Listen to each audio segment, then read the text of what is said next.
Happy Parish Life Hospitality Sunday. Immediately after Mass, come on over to the Parish Hall to see the fall selection of Dunkin' Donuts while grabbing some healthy snacks and sip of coffee and punch. The next encounter night will be September 17th, beginning with Mass at 6 p.m., food and fellowship at 6:30, immediately followed by Eucharist adoration until 8 p.m. The next senior moment of fellowship will be September 18th from 1 p.m. to 2:30 p.m., and the theme is It's Fall, Y'all. Check out the details in the bulletin, and do not forget to wear your favorite spirit wear and bring your favorite pie to be judged in the blue ribbon contest. Our parish-wide feast day is next Sunday. Please see the bulletin for more details on what you are asked to bring based on the first initial of your last name. Please know we will have a combined bilingual Mass at 10:30 a.m. so we can all celebrate together as a family afterwards. Save the date. Bishop Parks is inviting all parishes to partake in a diocesan jubilee event at Sacred Heart in Warner Robins on Saturday, October 11th, beginning at 8 a.m. and ending with a 5 p.m. vigil mass. The event and lunch are free. However, registration is required. Please see our parish bulletin on special media pages for more details and registration. Registration closes at the end of the day, September 26th. Thank you for listening to these announcements, and for even more information, it will be extended in the bulletin, and please remember to take it with you on your way out. Next, Father Adams will come forward and give a Harvest of Hope update for our parish.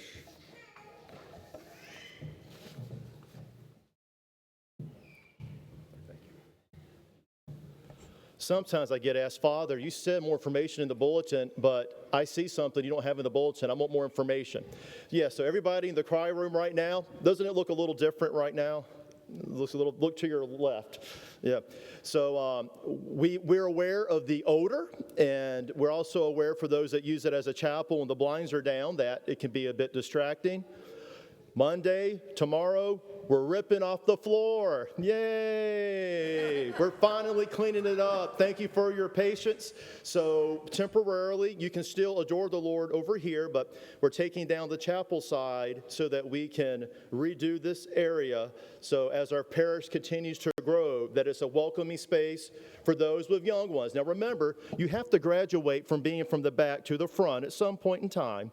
So, but just know that we're working on this area. So beginning next week, it'll look a little different, smell a little different too. So thank you for your patience, and also as we continue to grow our parish family.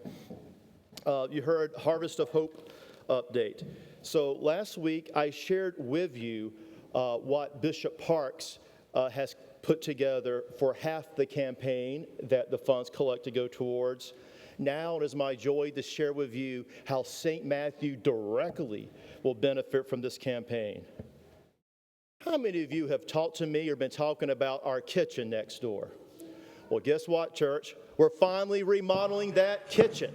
So that's one of the good things that'll be part of that campaign. Also, part two. How many of you have grabbed me before Mass and said, Father, that kneeler's broken. Father, you must not want me to be kneeling because a screw came up. Or, Roma, can you please repair one of the pews? Another one broke again. Well, part of this campaign, we're going to redo all the kneelers, so all kneelers will be equal. So we appreciate you, Roma, helping out, but now we'll have the kneelers that will finally work across the board. Also, many of you might have students in religious education and notice, the furniture there was just like it was when I was a kid. Well, let's address that too. So part of our Harvest of Hope campaign is also updating the classroom furniture. And finally, we're about to go next door to the Father Gerardo Social Parish Hall, but how many of those chairs are uncomfortable or they kind of keep breaking? It's like, where can we find more chairs? And if we take a chair, we got to put the chair back where we got it. or we're going to finally redo the chairs in there too. So again, St. Matthew, this is not just a diocesan campaign, it is a both and campaign. And I'm just glad to share with you some of the things that we're finally addressing together with this Harvest of Hope campaign. Now, more information. What if you want to talk to me more about this? What if you want to talk to the bishop himself? Well, you can. So you're going to get in the mail in the coming weeks an RSVP because the bishop wants to hype up and share with you the joy he has for the future of the diocese and the role that St. Matthew plays in it. So together, me and the bishop on October the 6th, we'll invite you to a social. And if you're going to come, when you see that invitation, it'll be a bilingual event. Childcare is provided. So I just want you to prayerfully consider when you get that invitation, not to throw it away, but to please RSVP to let us know that you're coming. The same people that brought you the 75th anniversary social are the same exact people that are helping to put on this social reception too. I thank in advance Cecily Sykes and Dr. Marie Walls, who have agreed to be part of the reception campaign, working with Chairperson Jackie Kelly. So again, more information is in the bulletin, and just to share one more information with you. If you share the social media page on our church Facebook page, I posted a picture of me when I was just got accepted to seminary with Father Larry Lucree, right before he was named a Monsignor. And it was a joy for him to see St. Teresa's in Cordial celebrate its 75th anniversary. And they came together and we had our first trilingual Mass. And many priests, from his friends from the diocese and from the missions and from the deanery, were a part of that day, even our own beloved Father Mike Smith. Bishop Boland was there that day and he took note. And shortly thereafter, Father Lucree was elevated to Monsignor Lucree with an emphasis on his way of bringing people together from the missions. So I just want to share with you that by participating in this campaign, what joy it could bring for the future here in Statesboro, because St. Teresa's, if you look at the most recent Southern Cross, we didn't have a restroom in the church back in the day. It was just in the sacristy. So the monies they've raised from that campaign since it's grown from the time of Father Lucree, they have now laid concrete to have a restroom inside the church so they don't have to go outside. So if Cordial can participate and do it, then I know we here in Statesboro can do it too. We might not be remodeling the restrooms just yet, but come on, I can't wait for the next generation to benefit from the new classroom furniture, the remodeled kitchen, and pews that are penitential in the right way.